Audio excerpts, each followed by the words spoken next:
Hello കൂട്ടുകാരെ, മലയാളി മോമിലേക്ക് നിങ്ങൾക്ക് വീണ്ടും സ്വാഗതം. അപ്പോൾ ഇന്നത്തെ വീഡിയോ നമ്മൾ അമ്മമാർക്ക് വേണ്ടിയിട്ടുള്ളൊരു ടൈം മാനേജ്മെൻറ്റ് വീഡിയോ ആയിട്ടാണ് വീണ്ടും വന്നിരിക്കുന്നത്. കൂടെ കുറച്ച് ടിപ്സും ട്രിക്സൊക്കെ ഞാൻ ഷെയർ ചെയ്യുന്നുണ്ട്. അപ്പോൾ നിങ്ങൾക്ക് ഹെൽപ്ഫുൾ ആവുമെന്ന് വിചാരിക്കും.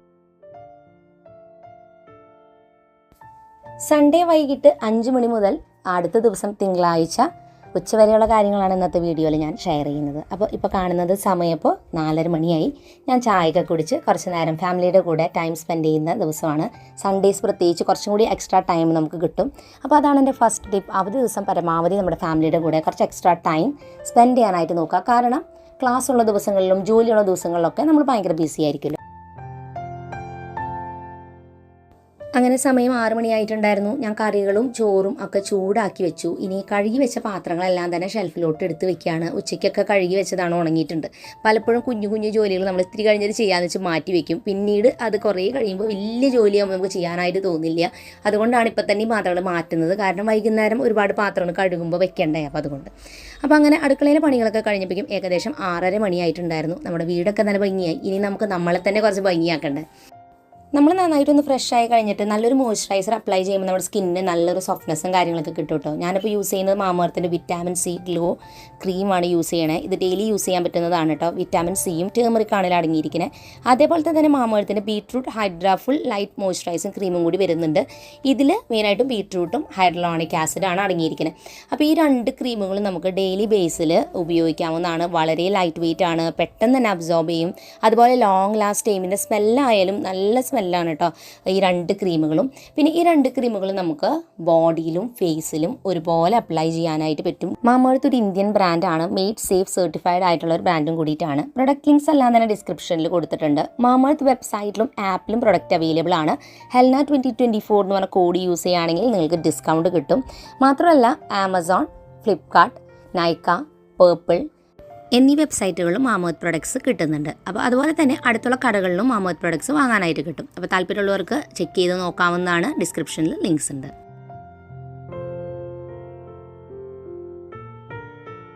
അങ്ങനെ സമയം 7 മണിയായി. അപ്പോൾ ഞാൻ ദേ മക്കളുടെ അടുത്തേക്ക് നിന്ന് വന്നിരിക്കുകയാണ്. അവർക്ക് അടുത്ത ദിവസം മിഡ് എക്സാം സ്റ്റാർട്ട് ചെയ്യുകയാണ്. അപ്പോൾ 2 പേർക്കും മാത്സ് ഉണ്ട് എക്സാം. അതോടൊപ്പം തന്നെ സോഷ്യലും ഇംഗ്ലീഷും അങ്ങനെ 2 പരീക്ഷ വെച്ചിട്ടുള്ളത് കേട്ടോ. അപ്പോൾ അതുകൊണ്ട് തന്നെ മാത്സ് ആയതുകൊണ്ട് തന്നെ കുറച്ച് ചെയ്ത് നോക്കണം കണക്കുകൾ. അപ്പോൾ അതൊക്കെ ചെയ്തുകൊണ്ടിരിക്കുകയാണ്. ഒരു 8 മണി വരെയാണ് സാധാരണ അവർ ഈ സമയത്ത് പഠിക്കുക. അപ്പോൾ കുളിച്ച് ഫ്രഷായി വന്നു കഴിഞ്ഞാൽ പിന്നെ പഠിക്കാനിരുന്ന് കഴിഞ്ഞാൽ ഇങ്ങനെ പഠിക്കാതിരിക്കും കുറച്ച് നേരം കേട്ടോ. അങ്ങനെ സമയം 8 മണിയായി. അപ്പോൾ ഞങ്ങൾ വൈകുന്നേരം കുടുംബ പ്രാർത്ഥന എത്തിക്കുന്ന സമയമാണ്. അങ്ങനെ പ്രയർ കഴിഞ്ഞ ശേഷം ഞങ്ങൾ 8:30 ആകുമ്പോൾ ഡിന്നർ കഴിക്കുകയാണ്. ഡിന്നർ കഴിക്കുന്ന നേരത്താണ് എന്തെങ്കിലും സിനിമ വയ്ക്കും ടി വിയിൽ. അപ്പോൾ ചിലവർ എന്നോട് ചോദിച്ചിരുന്നു സീരിയൽ കാണാറുണ്ടോയെന്ന്. എനിക്ക് സീരിയൽ കാണാൻ ഇപ്പം അത്ര ഇൻട്രസ്റ്റ് ഇല്ല. കുറേ വർഷമായി സീരിയൽ തീരെ കാണാറേ ഇല്ല. പക്ഷേ അപ്പച്ചനും അമ്മച്ചിയും കാണാറുണ്ട്. 2 സീരിയൽ കാണാറുണ്ട്. 7:30യുടെയും 7 മണിയുടെ 7:30യുടെയും സീരിയലുകൾ കാണാറുണ്ട്. അവർക്ക് ഇഷ്ടമാണ്. ഞങ്ങൾക്ക് അത്രയും കാണലില്ല. അങ്ങനെ സമയം 9 മണിയായി. അപ്പോൾ ഞാൻ സാധാരണ ഭക്ഷണം കഴിച്ച് കഴിഞ്ഞാൽ പിന്നെ ഒരു അരമണിക്കൂറും കൂടി അവിടെ ഇരുന്ന് സിനിമയൊക്കെ കണ്ടിട്ടാണ് വരിക. അപ്പോൾ ഒരു 9:30 ആയിട്ടാണ് വരാറ് അടുക്കളയിലേക്ക്. പക്ഷേ ഇന്ന് ഞാൻ വേഗം എണീറ്റ് പോന്നു. കാരണം എന്ന് വെച്ചാൽ എനിക്ക് ഈ പാത്രങ്ങളെല്ലാം കഴുകി കഴിഞ്ഞിട്ട് എനിക്ക് റോസുവിനെ കുറച്ച് നേരം മാത്സൊക്കെ ഒന്ന് ചെയ്ത് പഠിപ്പിക്കണം. അപ്പോൾ അതുകൊണ്ടാണ് ഞാൻ വേഗം എണീറ്റ് പോകുന്നത്. അപ്പോൾ ഞാനിവിടെ ഇങ്ങനെ നിൽക്കായാലും സിനിമ അവിടെ ഓഫ് ചെയ്തിട്ടുണ്ടാവില്ല. ചേട്ടൻ ഇരുന്ന് ചിലപ്പോൾ കാണുന്നുണ്ടാവും. അപ്പോൾ ആ ഡയലോഗൊക്കെ ഞാനിങ്ങനെ നിന്ന് കേൾക്കും. അപ്പോൾ എനിക്ക് കഥ കുറച്ചും കൂടി അറിയാമല്ലോ. ചിലപ്പോൾ വല്ല സസ്പെൻസുള്ള സിനിമയ്ക്കാണെങ്കിൽ ഇങ്ങനെ ഭക്ഷണം കഴിച്ച് കഴിഞ്ഞാൽ കണ്ടുകൊണ്ടിരിക്കണം, എണീറ്റ് പോരാൻ തോന്നില്ല. അപ്പോൾ അങ്ങനെ മടി പിടിച്ച് അവിടെ ഇരിക്കും.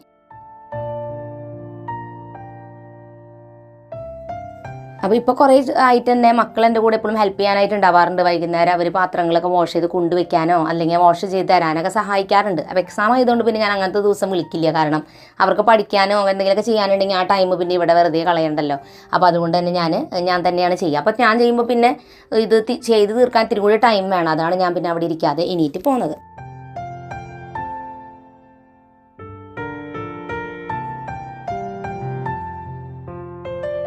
അങ്ങനെ നമ്മുടെ അടുക്കളയിലത്തെ ക്ലീനിങ് പരിപാടിയൊക്കെ കംപ്ലീറ്റ് ആയിട്ടുണ്ട്. കറക്റ്റായിട്ട് വേഗം ചെയ്ത് തീർക്കുകയാണെങ്കിൽ ഒരു അരമണിക്കൂർ കൊണ്ട് ഇതൊക്കെ ചെയ്ത് തീർക്കാനായിട്ട് പറ്റും. അപ്പോൾ എന്തായാലും ഇതെല്ലാം ചെയ്ത് കഴിഞ്ഞ് ഞാൻ സമയം അപ്പോൾ 9:30 മണിയായി. അപ്പോൾ ഞാൻ മക്കളുടെ കൂടെ കുറച്ച് നേരം ഒന്ന് കണക്കൊക്കെ ഒന്ന് പഠിപ്പിക്കാനായിട്ടൊക്കെ ഇരിക്കുകയാണ്. അപ്പോൾ മാത്സ് പരീക്ഷ ആയതുകൊണ്ട് തന്നെ കണക്കുകൾ ചെയ്ത് തന്നെ പഠിക്കണം. പലപ്പോഴും കുട്ടികൾക്ക് മടി പിടിക്കും ഇങ്ങനെ ചെയ്ത് നോക്കാതെ വായിച്ച് പഠിച്ചാലോ എന്നൊക്കെ. പക്ഷേ മാത്സ് ഒരിക്കലും അങ്ങനെ ചെയ്തിട്ടൊരു കാര്യമില്ല. ചെയ്ത് ടൈമില്ല എന്ന് എനിക്കറിയാം. എന്നാലും പറ്റാവുന്ന കണക്കുകളും ചെയ്ത് നോക്കി പല മോഡലിൽ പ്രാക്ടീസ് ചെയ്യുമ്പോഴാണ് നമുക്ക് എക്സാമിന് വരുമ്പോൾ ചിലപ്പോൾ നമ്മൾ പഠിച്ച അതേപോലെയല്ല വരാം. അവർക്ക് ചോദ്യങ്ങൾ മാറ്റിമറിച്ച് കിടും. അപ്പോൾ അത് മനസ്സിലാക്കാൻ പറ്റണമെങ്കിൽ കുറേ പ്രാക്ടീസ് ചെയ്ത് നോക്കണം. ചെറിയൊരു മിസ്റ്റേക്ക് മതി കണക്കിൽ ഉത്തരം തെറ്റാൻ. പക്ഷേ കറക്റ്റായിട്ട് ചെയ്യുകയാണെങ്കിലോ ഫുൾ മാർക്ക് മേടിക്കാൻ പറ്റുന്നൊരു സബ്ജക്റ്റാണ് മാത്സ് എന്ന് പറയുന്നത്. അപ്പോൾ എന്തായാലും അവരതൊക്കെ പഠിപ്പിച്ചൊക്കെ കഴിഞ്ഞപ്പോഴേക്കും ഞാനൊരു 10:15 ആയപ്പോഴേക്കും പിന്നെ മതി എന്ന് പറഞ്ഞു. കാരണം നാളെ എക്സാമല്ല, പിന്നെ ഉറങ്ങിക്കോളാൻ പറഞ്ഞു. അങ്ങനെ അവർ കിടന്നുറങ്ങി, ഞാനും ഉറങ്ങി. അങ്ങനെ രാവിലെ ഇപ്പോൾ സമയം 5:30 മണിയായി. അപ്പോൾ എണീറ്റ് കഴിഞ്ഞാൽ ഒരു 15 മിനിറ്റ് വേണമല്ലോ നമുക്ക് റെഡിയായി കാര്യങ്ങളൊക്കെ കഴിഞ്ഞ്. പിന്നെ ഞാൻ ബെഡ്ഷീറ്റൊക്കെ ഒന്ന് ക്ലിയർ ചെയ്ത് ബ്ലാങ്കറ്റൊക്കെ ഒന്ന് മടക്കി വെച്ചിട്ടാണ് പോകാറുള്ളത്. അപ്പോൾ ഈ കാര്യങ്ങളൊക്കെ കഴിഞ്ഞിട്ടാണ് അടുക്കളയിലോട്ട് എത്തുക. അപ്പോൾ ചിലരെന്നോട് വീഡിയോ കാണുമ്പോൾ പറയാറുണ്ട് രാവിലെ നേരത്തെ എഴുന്നേക്കാനുള്ള എന്തെങ്കിലും ടെക്നിക്സ് ട്രിക്സ് ഒക്കെ പറഞ്ഞുതരാൻ. എനിക്കതൊട്ടും പറഞ്ഞുതരാൻ അറിയില്ല. കാരണം എനിക്ക് രാവിലെ നേരത്തെ അങ്ങനെ എഴുന്നേക്കാൻ ഭയങ്കര ഇഷ്ടമുള്ള ആളല്ല. പക്ഷേ നമ്മുടെ ലൈഫിലെ സാഹചര്യങ്ങൾ കൊണ്ട് നമ്മൾ രാവിലെ നേരത്തെ എഴുന്നേൽക്കേണ്ടി വരുമ്പോൾ നമ്മൾ തനിയെ എഴുന്നേക്കും. അത് നമ്മൾ തന്നെ വിചാരിക്കണം. അതിനിപ്പുറം നമ്മൾ എന്തോരം വീഡിയോസ് കണ്ടു എന്ന് വെച്ചിട്ട് നമ്മൾക്ക് നേരത്തെ എഴുന്നേക്കാൻ പറ്റില്ല. അപ്പം ഞാൻ ഒരുപാട് അലാറൊക്കെ ഇങ്ങനെ വെച്ചിട്ട് അതൊക്കെ ഓഫ് ചെയ്ത് അങ്ങനെ എഴുന്നേറ്റിരുന്ന ഒരാളായിരുന്നു. പിന്നീട് ഇത്രയും ഒരു ഏജ് എത്തിയപ്പോൾ എനിക്ക് മനസ്സിലായി ഞാൻ നേരത്തെ എഴുന്നേറ്റ് കഴിഞ്ഞാലുള്ള ഗുണങ്ങൾ എന്താണെന്നും അതുവഴിക്ക് എനിക്ക് രാവിലെ പണികൾ വേഗം തീർത്ത് കഴിയുമ്പോൾ എക്സ്ട്രാ ടൈം കിട്ടുന്നുണ്ട് ബാക്കി എൻ്റെ കാര്യങ്ങളൊക്കെ ചെയ്യാൻ. അപ്പോൾ അതുകൊണ്ടാണ് ഞാൻ നേരത്തെ എഴുന്നേൽക്കണമെന്ന് എൻ്റെ ഉള്ളിൽ എനിക്ക് തോന്നിയപ്പോഴാണ് ഞാൻ വേഗം എഴുന്നേൽക്കാനായിട്ട് എനിക്ക് പറ്റി തുടങ്ങിയത്. അപ്പോൾ അങ്ങനെ ഒരു ഫീലിംഗ് നമ്മുടെ ഉള്ളിൽ വരാത്തോടത്തോളം ഒരിക്കലും നമുക്ക് നേരത്തെ എഴുന്നേൽക്കാൻ പറ്റില്ല.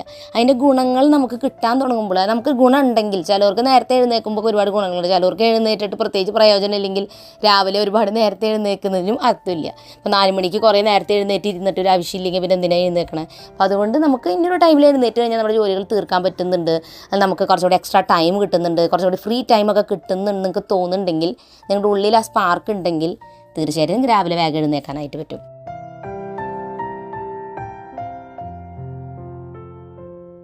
അപ്പോൾ 5:45 ഞാൻ അടുക്കളയിലേക്ക് വന്നിട്ടുണ്ടായിരുന്നത്. അപ്പോൾ ഞാൻ വേഗം തന്നെ പാത്രങ്ങളെല്ലാം തന്നെ കഴുകി എടുത്ത് വെച്ചതിന് ശേഷം രാവിലെയും അതുപോലെ ഉച്ചയ്ക്ക് ഉണ്ടാക്കേണ്ട ഭക്ഷണത്തിന് വേണ്ടിയിട്ടുള്ള ഐറ്റംസ് എല്ലാം തന്നെ എടുത്ത് വെക്കുകയാണ്. അപ്പോൾ ഇന്ന് ഉച്ചയ്ക്ക് ഞാൻ നമ്മുടെ ഓറഞ്ച് പരിപ്പില്ലേ, ഓറഞ്ച് കളറുള്ള പരിപ്പ്, അത് വെച്ചിട്ടുള്ള കറിയും ബീറ്റ്റൂട്ട് കൊണ്ട് ഉപ്പേരിയും ഉണ്ടാക്കണം. പിന്നെ മീൻ കുറച്ച് വറുക്കാനായിട്ട് എടുക്കുന്നുണ്ട്. രാവിലേക്ക് ബ്രേക്ക്ഫാസ്റ്റിന് നമ്മൾ ഉണ്ടാക്കുന്നത് ഇന്ന് പുട്ടും ചെറുപയറും കൂടിയിട്ടുള്ള കറിയാണ് ഉണ്ടാക്കാമെന്ന് വിചാരിക്കുന്നത്. അങ്ങനെ നിങ്ങൾക്ക് നോക്കിയാൽ കാണാം സമയം ഇപ്പോൾ 6 മണി ആയിട്ടുണ്ട്. അപ്പോൾ ഇതെൻ്റെ പ്രെയർ ടൈമാണ്. എൻ്റെ പല വീഡിയോസും കണ്ടിട്ടുള്ളവർക്ക് അറിയാം, ഞാൻ എപ്പോഴും പറയാറുണ്ട്. അപ്പോൾ പ്രാർത്ഥന എത്തിക്കുമ്പോഴാണ് എനിക്ക് ഏറ്റവും മനസ്സിന് സമാധാനവും അതുപോലെ തന്നെ ടെൻഷനൊക്കെ ഉണ്ടെങ്കിൽ മാറാനൊക്കെ സഹായിക്കുന്നത് പ്രാർത്ഥനയാണ്. പ്രെയർ കഴിഞ്ഞാൽ ഞാൻ ഒരു വചനം എടുത്തിട്ട് 10 തവണ അത് എഴുതും. അങ്ങനെ സമയം ഇപ്പോൾ 6:15 കഴിഞ്ഞു. ഞാൻ കുറച്ച് നേരം പ്ലാനിങ്ങിന് വേണ്ടിയിട്ട് മാറ്റി വെച്ചിരിക്കുന്ന സമയമാണ് ഇത്. ഈ ഒരു ബുക്കിൽ ഞാൻ എഴുതി വെക്കും. ഇപ്പോൾ വീഡിയോ പിടിക്കുന്ന ദിവസമാണെങ്കിൽ എന്തൊക്കെ കാര്യങ്ങളാണ് ചെയ്യണേന്ന് ഞാൻ കൃത്യമായ ഒരു ഓർഡറിൽ എഴുതി വെക്കും. ഇനി അതല്ലാന്നുണ്ടെങ്കിൽ എന്തെങ്കിലുമൊക്കെ ഓർമ്മിക്കാനുണ്ടെങ്കിൽ അത് എഴുതി വെക്കും. ഇല്ലെങ്കിൽ ഞാനിതൊക്കെ ചിലപ്പോൾ വിട്ടുപോകും മനസ്സിൽ. പിന്നെ ഒരു ദിവസം എന്ന് വെച്ചാൽ നമ്മൾ കൃത്യം പ്ലാൻ ചെയ്ത പോലെ ഒന്നും നടക്കണമെന്നില്ല. പല കാര്യങ്ങൾ മാറ്റങ്ങൾ വരും. ചിലപ്പോൾ വീട്ടിൽ ഗസ്റ്റ് വരാം, അല്ലെങ്കിൽ പെട്ടെന്ന് എന്തെങ്കിലും വീട്ടിൽ വേറെ വല്ല എമർജൻസി കാര്യങ്ങൾ വന്നാൽ അതും വരാം. അല്ലെങ്കിൽ എന്തെങ്കിലും ഐറ്റംസ് കേട് വന്നു, അതിൻ്റെ എന്തെങ്കിലുമൊക്കെ ശരിയാക്കൽ, അങ്ങനെ വല്ല കാര്യങ്ങളൊക്കെ അങ്ങനെയൊക്കെ വന്നാൽ നമ്മുടെ ടൈം കൂട്ടോ. അപ്പോൾ അത് നമുക്ക് റുട്ടീനിൽ പറഞ്ഞിട്ടുള്ള കാര്യം തന്നെയാണ്. അപ്പോൾ ആ സമയത്ത് അതനുസരിച്ചുള്ള കാര്യങ്ങൾ ചെയ്യേണ്ടി വരും. അങ്ങനെ സമയം 6:30 മണിയായി. അപ്പോൾ ഇനി ഞാൻ വേഗം തന്നെ ലഞ്ചിൻ്റെയും ബ്രേക്ക്ഫാസ്റ്റിൻ്റെയും പ്രിപ്പറേഷന് വേണ്ടിയിട്ട് വന്നിരിക്കുകയാണ്. പുട്ടുപൊടി ഞാൻ നനച്ച് വെച്ചിട്ടുണ്ട്. അപ്പോൾ അതിന് ഇത്തിരി നേരം വെള്ളത്തിൽ കുതിരട്ടെ. അപ്പോൾ ആ നേരം കൊണ്ട് ഞാൻ കറികൾ ഉണ്ടാക്കാൻ വേണ്ടിയിട്ടുള്ള പച്ചക്കറികൾ കാര്യങ്ങളൊക്കെ അരിഞ്ഞെടുക്കുകയാണ് കേട്ടോ. അപ്പോൾ ഇന്ന് ഞാൻ ഈ ഓറഞ്ച് പരിപ്പ് ഉണ്ടാക്കാമെന്ന് വിചാരിച്ചൊരു കാര്യം എന്ന് വെച്ചാൽ, ഞാൻ സാധാരണ മക്കളെ ഈ സമയത്ത് പഠിപ്പിക്കാൻ ഞാൻ പോയി സഹായിക്കാൻ ഇരിക്കാറൊന്നുമില്ല. ഞാൻ കറിയൊക്കെ വയ്ക്കാനായിട്ട് പോകുന്ന നേരത്ത് ബിസി ആകുമ്പോൾ അവരോട് തന്നെ പഠിക്കാൻ പറയും. പക്ഷേ ഇന്ന് മാത്സ് ആയതുകൊണ്ട് തന്നെ എനിക്ക് റോസുവിനെ ഒന്ന് ചെയ്യിപ്പിച്ച് നോക്കണമെന്നുണ്ടായിരുന്നു കാലത്തും കൂടിയിട്ട്. കാരണം മൾട്ടിപ്ലിക്കേഷൻ ടേബിളുള്ള ചാപ്റ്ററാണ്. അപ്പോൾ അത് ഇത്തിരി അവൾക്ക് ബുദ്ധിമുട്ട് തോന്നി. അപ്പോൾ അത് കിട്ടുന്നുണ്ട്, എന്നാലും ഞാനൊന്ന് അവളെ സപ്പോർട്ട് ചെയ്താൽ അവൾക്ക് കുറച്ചും കൂടി പെട്ടെന്ന് കിട്ടും. അപ്പോൾ അതുകൊണ്ട് ഞാൻ അവിടെ ഇരിക്കും. എൻ്റെ പണികൾ ചെയ്യുന്നതിൻ്റെ ഒപ്പം തന്നെ അവരവിടെ ഇരുന്ന് ഹോംവർക്ക് ചെയ്യണം. അപ്പോൾ സവാളയൊക്കെ അരിയണ സമയത്ത് അവരുടെ കണ്ണെരിയാൻ തുടങ്ങിയിട്ടാണ് ഞാൻ ഇവിടെ ഇരുന്നിട്ടില്ല അരിയുന്നത്. അപ്പോൾ ഞാൻ പറഞ്ഞു അമ്മയ്ക്ക് ഇവിടെ ഇരിക്കാണ്ട് പറ്റില്ല എന്തായാലും, കാരണം അമ്മയുടെ ഈ പണി നടക്കില്ല. അപ്പോൾ അതുകൊണ്ട് ഇത് രണ്ടും കൂടി ചെയ്താലേ നടക്കുള്ളൂ. അപ്പോൾ അതുകൊണ്ടാണ് ഞാൻ അവിടെ തന്നെ ഇരുന്നല്ലാതും അരിഞ്ഞെടുക്കുന്നത്.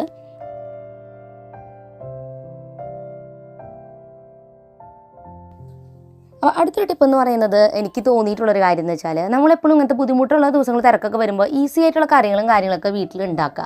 ചിലപ്പോൾ നമ്മുടെ വീട്ടിലുള്ളവർക്ക് പല ടേസ്റ്റുകളായിരിക്കും, എല്ലാവർക്കും എല്ലാതും ഇഷ്ടപ്പെടണമെന്നില്ല. അപ്പോൾ പക്ഷെ അങ്ങനെ മാത്രം നോക്കിയിട്ട് കാര്യമില്ല, നമ്മുടെ കംഫർട്ടും കൂടി നമ്മൾ നോക്കണം. അപ്പോൾ ആ സമയത്ത് നമ്മൾ അയ്യോ ഞാൻ ഇങ്ങനെ എപ്പോഴും ചെയ്തിരുന്നല്ലേ, ഇതൊക്കെ ചെയ്യാതാവുമ്പോൾ ഇവർക്കൊക്കെ സങ്കടമാവില്ലേ എന്നൊക്കെ ചിന്തിച്ചിട്ട് നമ്മൾ വീണ്ടും വീണ്ടും ആ കാര്യങ്ങൾ അവർക്ക് വേണ്ടി ചെയ്തു കൊടുക്കാൻ നിൽക്കുമ്പോൾ നാളെ നമ്മൾ പെട്ടെന്ന് അത് നിർത്തി കഴിയുമ്പോഴാണ് പ്രോബ്ലം, അവർക്കും വിഷമം. അയ്യോ പക്ഷേ നമ്മളൊരു മീഡിയത്തിൽ നിന്ന് കാര്യങ്ങൾ ചെയ്യുകയാണെങ്കിൽ എന്തൊരു ഗുണം എന്ന് വെച്ചാൽ ആർക്കും നമ്മളെക്കുറിച്ച് ഓവർ എക്സ്പെക്റ്റേഷൻ ഉണ്ടാവില്ല. പെട്ടെന്ന് നമുക്കത് ചെയ്യാൻ പറ്റിയില്ലെങ്കിലും ആർക്കും അത്ര വിഷമം തോന്നുകയില്ല എന്ന് എനിക്ക് തോന്നുന്നു.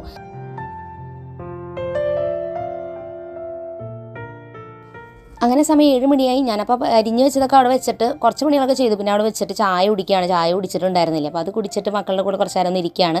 അപ്പോൾ അവരും പഠിച്ചുകൊണ്ടിരിക്കുകയായിരുന്നു. അപ്പോൾ അവരും പഠിക്കൽ നിർത്തി കുറച്ച് നേരം എന്നോട് സംസാരിച്ചൊക്കെ ഇരുന്നു. ഇപ്പോൾ റോസ് ഇതേ ഒരു ബുക്ക് വായിച്ചുകൊണ്ടിരിക്കുന്നത്, കുറച്ച് പേജസ് ഒന്ന് വായിക്കുകയാണ്. ഈസ ഫോണിൽ എന്തോ ചെക്ക് ചെയ്തുകൊണ്ടിരിക്കുന്നുണ്ട്.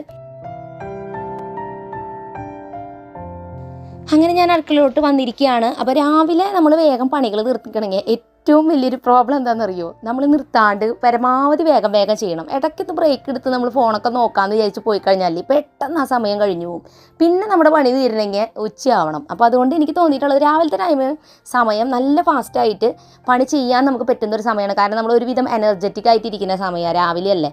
പക്ഷേ അതങ്ങോട്ട് ചെയ്ത് കഴിഞ്ഞ് കഴിഞ്ഞാൽ പിന്നെ സമാധാനമായി. പിന്നെ നമ്മൾ ഇത്തിരി സ്ലോ ആയാലും കുഴപ്പമില്ല. അപ്പോൾ അങ്ങനെ ഇത്തിരി സ്പീഡായിട്ട് ചെയ്യണം എന്നൊരു പ്രോബ്ലം മാത്രമാണ് രാവിലെ എനിക്ക് പലപ്പോഴും തോന്നിയിട്ടുള്ളത് കേട്ടോ. അപ്പോൾ ഞാൻ പരിപ്പ് വേവിക്കാനായിട്ട് വെച്ചിട്ടുണ്ട്. ഈ ഓറഞ്ച് പരിപ്പ് ഞാൻ സാധാരണ അടുപ്പത്തിട്ട് ഇങ്ങനെ തന്നെയാണ് വേവിക്കുന്നത്, കുക്കറിൽ അടിക്കാറില്ല. വെന്തേവ് കുറേ കൂടിപ്പോയാൽ പിന്നെ അത് ഉടഞ്ഞു പോകേണ്ട വെച്ചിട്ടാണ്. അപ്പോൾ ഞാനതിൽ സവാളയും തക്കാളിയും ഇഞ്ചിയും പച്ചമുളകൊക്കെ ചേർത്ത് ഉപ്പ് ചേർത്ത് മഞ്ഞൾപ്പൊടിയും ചേർത്ത് വേവിക്കാൻ വെച്ചിട്ടുണ്ട്. തൊട്ടിപ്പുറത്ത് ഞാൻ പുട്ടിന് വേണ്ടിയിട്ടുള്ള ചെറുപയർ കറിയാണ് ഉണ്ടാക്കണേ. അപ്പോൾ അത് ചെയ്യുന്നുണ്ട്. പിന്നെ അതിൻ്റെ സെൻട്രൽ സ്റ്റൗവിൽ ഞാൻ ബീട്രൂട്ട് ഉപ്പേരി വെക്കാനായിട്ടുള്ളതിന് വേണ്ടിയിട്ട് ചീനച്ചട്ടി വെച്ചിട്ടുണ്ട്. അപ്പോൾ അങ്ങനെ നമ്മുടെ സ്റ്റൗ ഒരു 3-4 ബർണർ ഉണ്ടെങ്കിൽ ഏറ്റവും നല്ലത്. അപ്പോൾ നമുക്ക് ഒറ്റയടിക്ക് കുറേ കാര്യങ്ങൾ ചെയ്ത് തീർക്കാം. പരമാവധി നമ്മുടെ സ്റ്റൗ നമ്മളിപ്പോൾ ജസ്റ്റ് പോയി അരിയാനൊക്കെ ഇരിക്കുന്ന സമയത്ത് എന്തെങ്കിലുമൊക്കെ ഐറ്റംസ് സ്റ്റൗമ്മ വെച്ചിട്ട് പോകണം നല്ലത്. അതായത് ഇപ്പോൾ ചോറ് വെക്കാം നമുക്ക് കുക്കറിൽ, അതുപോലെ തന്നെ ഇപ്പോൾ ചെറുപയർ വേവിക്കുക, അങ്ങനെയുള്ള കാര്യങ്ങളൊക്കെ നമ്മൾ അവിടെ അരിയാനൊക്കെ പോകുമ്പോൾ സെറ്റ് ചെയ്ത് വെക്കുകയാണെങ്കിൽ നമ്മൾ പിന്നെ വന്നതൊന്നും ചെയ്യേണ്ട കാര്യമില്ല. അതിന് വെള്ളം ആ വെയിറ്റിംഗ് ടൈം നമുക്ക് വേണ്ട. ഇതൊക്കെ നിങ്ങൾക്ക് അറിയണ്ടാവട്ടെ. ഞാൻ വെറുതെ ഇങ്ങനെയൊക്കെ പറയണമെന്ന് വെച്ചാൽ ഏതെങ്കിലും ഇപ്പോൾ പുതിയതായിട്ട് ഇപ്പോൾ ഭക്ഷണമൊക്കെ ഇങ്ങനെ വെച്ച് തുടങ്ങണോ ബിസി ആയിട്ടിരിക്കുന്നവർക്ക് എന്തെങ്കിലും ടൈം ടിപ്സ് കിട്ടട്ടെ എന്ന് വെച്ചിട്ട് ഞാൻ പറയണേട്ടോ. അല്ലാതെ കുറേ എക്സ്പേർട്ടായി ഇറക്കുന്നത് ഒരു ടിപ്പേ അല്ല എന്ന് എനിക്കറിയാം. ഓരോ കറികളിൽ റെഡിയായി ഇത് ഞാൻ മാറ്റി വെച്ചു കേട്ടോ. ചെറുപയറിൻ്റെ കറി ഉണ്ടാക്കി വെച്ചത് മാറ്റി വെച്ചു. പിന്നെ ഉപ്പേരി റെഡി ആയിട്ടുണ്ടായിരുന്നു, ബീട്രൂട്ട് ഉപ്പേരി. ലാസ്റ്റ് ഞാൻ പരിപ്പ് കാച്ചി അത് റെഡിയാക്കി വെച്ചിട്ടുണ്ട്. നെയ്യിലാണ് കാച്ചിയേട്ടോ. നെയ്യിൽ കുറച്ച് ചുവന്നുള്ളി മൂപ്പിച്ചെടുത്തിട്ട് അതിൽ ലേശം മുളക് പൊടി ഇട്ടിട്ട് അതും കൂടി മുകളിൽ ഒഴിച്ച് കാച്ചിയെടുത്തു. ഇത്തിരി മല്ലിയിലയും കൂടി ചേർത്തു. എനിക്ക് നല്ല ഇഷ്ടമാണ് കേട്ടോ ഈ ഒരു പരിപ്പ് കറി. കൂട്ടി ചോറ് കഴിക്കാൻ നല്ല രസമാണ്. വേറൊരു ഫ്ലേവറാണ് ഈ ഒരു പരിപ്പ് കറിക്ക്. അപ്പോൾ ഞാൻ അതും കൂടി മൂടി മാറ്റി വെച്ചിട്ടുണ്ട്.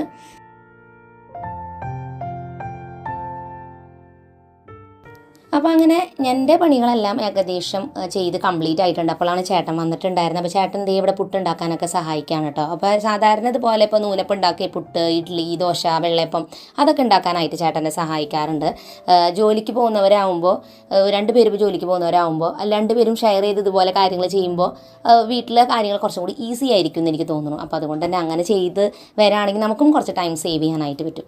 അപ്പോൾ അങ്ങനെ ഞാൻ എൻ്റെ പണികളൊക്കെ കഴിഞ്ഞ് പാത്രങ്ങളൊക്കെ കഴുകി വെച്ചു, ചോറൊക്കെ ഊറ്റിയെടുത്തിട്ടുണ്ട്. കറികളെല്ലാം തന്നെ റെഡി ആയിട്ടുണ്ട്. മക്കൾ സാധാരണ ഉച്ചയ്ക്ക് ക്ലാസ്സിലേക്ക് ഫുഡ് കൊണ്ടുപോകാറില്ല കേട്ടോ. അവരവിടെ നിന്ന് ഫുഡ് കഴിക്കുന്നത്. കൊണ്ടുപോകുകയാണെങ്കിൽ അവർക്ക് ഇപ്പോൾ ഇതിൽ നിന്ന് ടിഫിനാക്കി കൊടുക്കണം. പക്ഷെ അവർ കൊണ്ടുപോകാത്തതുകൊണ്ട് പിന്നെ ഞങ്ങൾക്ക് ഉച്ചയ്ക്ക് കഴിക്കാനാണ്. ഇനി മീനും കൂടി ഫ്രൈ ചെയ്യാനുള്ളൂ. അത് ഞാൻ ഉച്ചയ്ക്ക് ഒരു 12:30 ആകുമ്പോഴാണ് ചെയ്യാറുള്ളത്. അങ്ങനെ എൻ്റെ പണികളൊക്കെ കഴിഞ്ഞപ്പോഴേക്കും സമയം 8:15 അപ്പോൾ മക്കളൊക്കെ ഭക്ഷണം കഴിക്കാനായിട്ട് ഇരുന്നു. അപ്പോൾ ഞാനും കഴിക്കാനായിട്ട് പോവാണ്. പുട്ടും ചെറുപഴവും കൂടിയിട്ടാണ് നമ്മൾ കഴിക്കുന്നത്. അപ്പോൾ അങ്ങനെ ബ്രേക്ക്ഫാസ്റ്റ് വേഗം കഴിച്ചു കഴിഞ്ഞാൽ പിന്നെ അതേ റോസുവിൻ്റെ മുടി കൂടി ഒന്ന് കെട്ടി കൊടുക്കണം. അപ്പോൾ ആ ഒരു പണി എനിക്ക് ചെയ്യാനുള്ളൂ. അത് കഴിഞ്ഞാൽ പിന്നെ ഫുൾ ബിസിയാണ്, അവർക്ക് പോവാണ്ട് തിരക്കായിരിക്കും. അപ്പോൾ എത്ര നമ്മൾ കാര്യങ്ങളൊക്കെ ചെയ്താലും ആ നേരം ആകുമ്പോൾ ഒരു തിക്കും തിരക്കും ബഹളാട്ടോ ക്ലാസ്സിൽ പോകുമ്പോൾ. അപ്പോൾ അങ്ങനെ അവർ 2 പേരും ക്ലാസ്സിലോട്ട് പോയി. അപ്പോൾ സമയം 9 മണിയായി. അപ്പോൾ ഞാനൊരു 9 മണി മുതൽ 9:30 വരെ അവിടെ സിറ്റ് ഔട്ടിൽ തന്നെ കുറച്ച് നേരം ഇരിക്കും. കാരണം എന്താ വെച്ചാൽ ഇത്രയും നേരം നമ്മൾ ജോലി ചെയ്ത് നമ്മൾ വളരെ ടയേർഡാണ്. പക്ഷെ നമ്മൾ ഇരുന്ന് കഴിഞ്ഞാലേ പിന്നെ നമുക്ക് മടിയോ പിന്നെ ഒന്നും ചെയ്യാനായിട്ട് തോന്നില്ല ശരിക്കും പറഞ്ഞാൽ കേട്ടോ. അപ്പോൾ 9:30 ഇപ്പം ഞാൻ എണീറ്റ് പോയിട്ട് തുണികളെല്ലാം വാഷ് ചെയ്യാനായിട്ട് മെഷീനിൽ ഇട്ടിട്ട് ഇങ്ങോട്ട് പോകുന്നു. അത് കഴിഞ്ഞ് പിന്നെയും ഞാൻ വന്ന് സിറ്റ് ഔട്ടിൽ തന്നെ ഇരുന്നു. അപ്പോൾ സാധാരണ തുണികൾ വാഷ് ചെയ്യാൻ മെഷീനിൽ ഇട്ട് കഴിഞ്ഞാൽ ഞാൻ വന്ന് വീട്ടിലെ റൂമുകളെല്ലാം ഒന്ന് അടിച്ച് വാരിയിടും.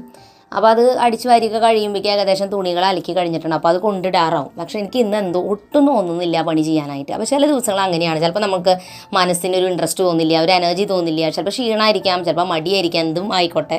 അങ്ങനെ ഫീൽ ചെയ്യുന്ന ദിവസമാണെങ്കിൽ ഞാൻ അവിടെ ഇരിക്കും. ചിലപ്പോൾ കുറച്ച് നേരം സിറ്റ് ഔട്ടിലിരിക്കും, ബുക്സ് വായിക്കും, അല്ലെങ്കിൽ റെസ്റ്റ് എടുക്കും, അത്ര തന്നെ. അങ്ങനെ സമയം 10:30 മണിയായി. അപ്പോൾ ഞാനിനി തുണികൾ വാഷ് ചെയ്തതെല്ലാം കഴിഞ്ഞിട്ടുണ്ട്. അതെല്ലാം തന്നെ വിരിച്ചിടാനായിട്ട് വന്നിരിക്കുകയാണ്. തുണികൾ വിരിക്കുന്നതിനൊപ്പം തന്നെ അവിടെ തുണികൾ എന്തെങ്കിലുമൊക്കെ ഉണങ്ങിയിട്ടുണ്ടെങ്കിൽ അതെല്ലാം മടക്കി എടുത്തിട്ട് വരും. അത് ഷെൽഫിലേക്ക് വെക്കുക, അങ്ങനത്തെ കാര്യങ്ങൾ ഞാൻ അതിൻ്റെ ഒപ്പം ചെയ്യാറുണ്ട്. തുണികൾ ഉണങ്ങിയിട്ടില്ലെങ്കിൽ പിന്നെ എടുക്കേണ്ട കാര്യമില്ല. അങ്ങനെ അതൊക്കെ കഴിഞ്ഞ് 11 മണിയായപ്പോൾ ഞാൻ പിന്നെ കുളിച്ച് ഫ്രഷായി. അത് കഴിഞ്ഞ് പിന്നെ ഞാൻ വിചാരിച്ചു എന്തെങ്കിലും ഒരു പണിയൊന്ന് ചെയ്യാം, ക്ലീനിങ് ഒന്നും ചെയ്തില്ലല്ലോ.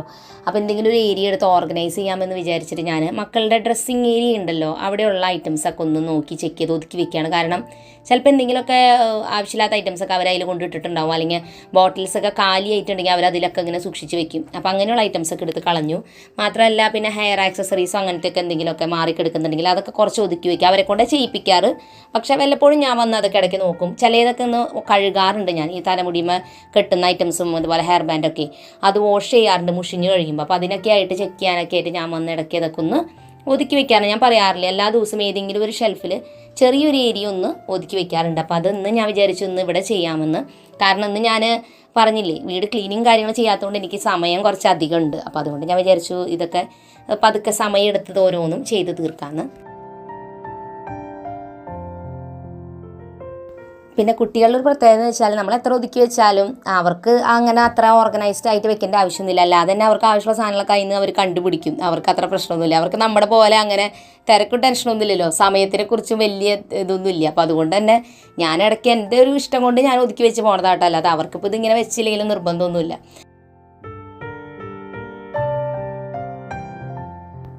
അപ്പോൾ സമയം ഇപ്പോൾ 11:45. അപ്പോൾ ഞാൻ അത് കഴിഞ്ഞ് വീണ്ടും കുറച്ച് നേരം കൂടി ബുക്ക് വായിക്കാമെന്ന് വിചാരിച്ചിട്ട് ഇങ്ങോട്ട് വന്നു. അപ്പോൾ ഒരു ഡിറ്റക്റ്റീവ് നോവലാണ് വായിക്കുന്നത്. അതുകൊണ്ട് തന്നെ കുറച്ച് സസ്പെൻസ് ഉണ്ട്.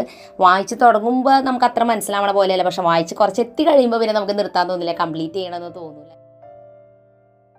അപ്പോൾ നമുക്കിനി ഈ ചോറും പരിപ്പ് കറിയും ഉപ്പേരിയൊക്കെ കൂട്ടിയിട്ട് കഴിക്കാം. അപ്പോൾ ആ സമയത്താണ് ഞാൻ കുറച്ച് നേരം വാർത്ത കാണുന്നത് കേട്ടോ, ഈ ഭക്ഷണം കഴിക്കുന്ന നേരത്ത്. അങ്ങനെ ഇത്രയും ജോലികളാണ് ഞാൻ ഇന്നത്തെ ദിവസം ചെയ്തിട്ടുണ്ടായിരുന്നത്. അപ്പോൾ ഇന്നത്തെ വീഡിയോ നിങ്ങൾക്ക് എല്ലാവർക്കും നിങ്ങളുടെ ടൈം മാനേജ് ചെയ്യാൻ ഉപകാരപ്പെടുമെന്ന് ഞാൻ വിചാരിക്കുന്നു. ടിപ്സും ട്രിക്സൊക്കെ ട്രൈ ചെയ്ത് നോക്കാം. പുതിയൊരു നല്ല വീഡിയോ ആയിട്ട് വീണ്ടും നമ്മൾ വരുന്നതായിരിക്കും. അതുവരെയ്ക്കും എൻ്റെ എല്ലാ കൂട്ടുകാർക്കും bye bye and take care.